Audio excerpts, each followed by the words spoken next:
Well, I rode it into work today, and I was smelling some fuel, and I figure it's been running a little rich, but lifted up the tank, and yeah, that's fuel leaking.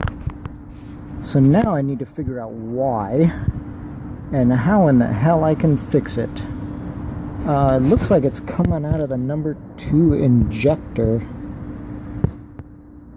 I don't know if it's got a crack in it or what, but it's coming out pretty damn steady. I'm gonna have to figure out. Luckily I've got extra injectors. Yeah, more fun stuff. Well, I seem to have found my problem. Let's see if I can focus. O-ring right there is what messed up.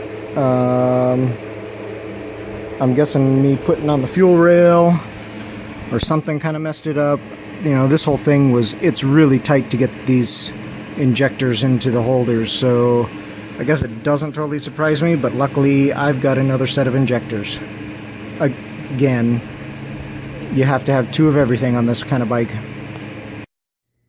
So I'm not sure if it actually ever really ends. At least it hasn't so far. You know, I got the injectors fixed. The O-rings, actually it turns out 3 of the O-rings were messed up. I don't know how or why. I know I had trouble getting them into the little sleeves here when I put them in, but again, they were almost like they got stuck and pinched, and they went in much easier this time. I don't think I'll have a problem. I did go for a short ride. I'm not seeing any fuel leaks. I'm not smelling it.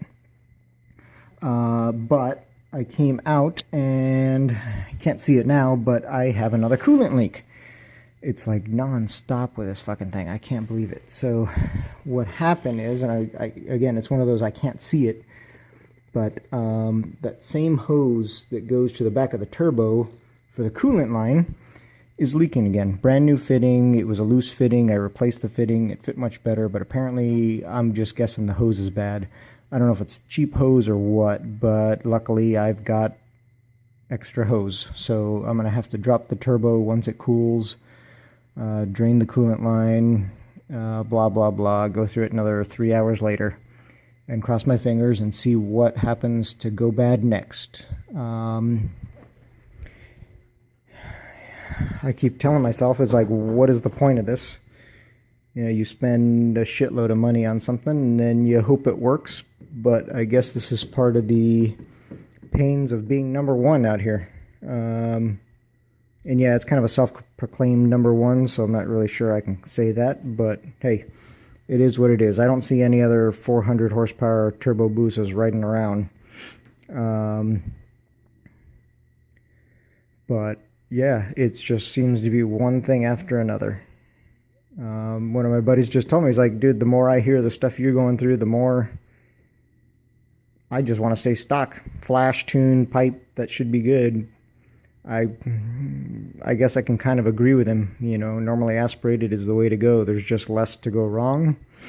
Not to say you can't have problems, but these are just stupid little problems that I got to keep working through.